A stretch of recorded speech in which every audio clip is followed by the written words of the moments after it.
Hi there, for today's video we are going to continue talking about realistic fiction. Remember, realistic fiction is stories that are made up but could happen in real life. We'll go over characters, setting, and events, and after that we'll then continue learning about the process in making a realistic fiction story. So characters. The characters in a story, if they're people, they act and talk like real people. If they're animals, then they act like pets or other real animals. Okay, so you're not going to have talking animals. You're not going to have people that have magical powers and have wands. No, they're going to act and behave like people and animals. Then we have setting. The setting is a place that could be real in today's world, like a school, the beach, a park, a home,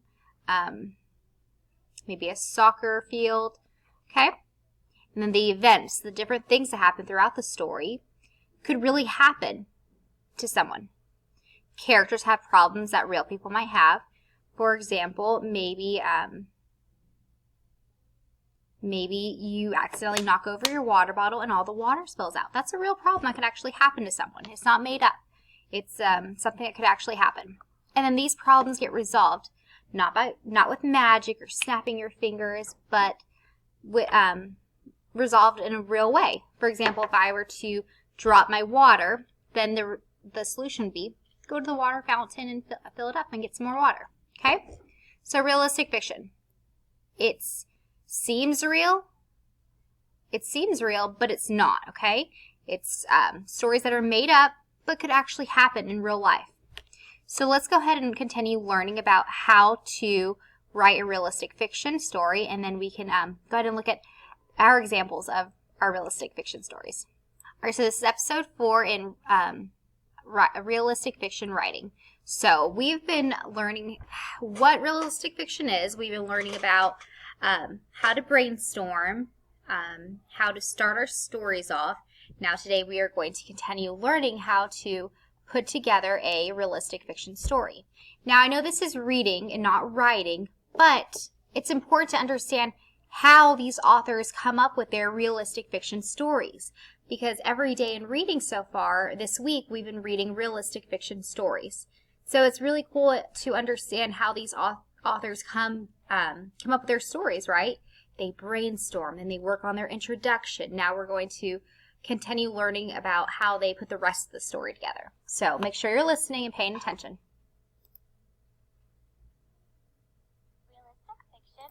Make it just a little bit louder.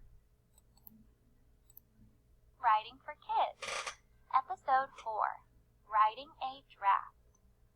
I'm writing a realistic fiction story. In the last episode, I wrote an introduction. Here's what I wrote. One winter day, Mary was cuddled up on the couch with her dog, Sam. Swish! Wow, it sounds like a blizzard outside, said Mary.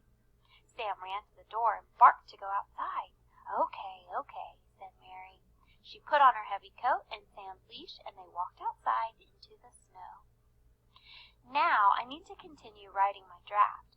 I already know what the problem and solution will be, but I can't tell them right away. So in our brainstorming page, we had characters we wanted in our story, the setting, and then problem and solution. Solution also is another word for resolution, okay? How the problem is fixed. So make sure you're paying attention. We're not writing many sentences. We're writing about 3 or 4 sentences. So we're in first grade, and we need to practice writing like a first grader. So let's continue. To build up to the problem with some smaller, less important, and less exciting events. That will make my problem seem even more interesting to the reader. So let's get started. Brr, it's so cold, Mary said. Snow was falling down from the sky. Mary and Sam started walking down the sidewalk. There we go, just a couple of normal events to build up to the problem. The problem is the most important part of the story, so I have to really zoom in on it. I can't just say, Mary slipped and fell and Sam got loose. That would be so boring. I have to make sure I give enough details so the readers can really picture this part in their minds. So here we go. The snow began falling harder and harder. Uh-oh, we better go back home, Mary said. Mary and Sam turned around and started walking quickly back towards their house. All of a sudden, Mary slipped on an icy patch on the sidewalk. She fell to the ground and dropped Sam's leash. "Oh no," she said. Sam excitedly took off running as fast as he could, and Mary hopped back up and tried to catch him, but he was way too fast. "Come back, Sam." Let's stop real quick. So this is a lot of writing. No, we are not going to write that much. We are learning how to write a realistic fiction story. We're learning how, by us watching this, we're learning how an author comes up with their story. And us, the student, the learner, we're practicing. So don't think, oh my goodness, I have to write something this long. No, not at all. We're just seeing this example, okay? Also, everything that this girl just wrote, does this all seem like it could actually happen in real life? Yes, this is why this is an example of a realistic fiction. This is fake. She made this up. We were listening to her make it up. But everything that's happening could actually happen to someone in real life. Let's go ahead and keep listening. That is a big problem. I can't just end the story here.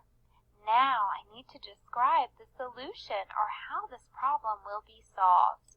So that's going to be in the next episode, which will be tomorrow.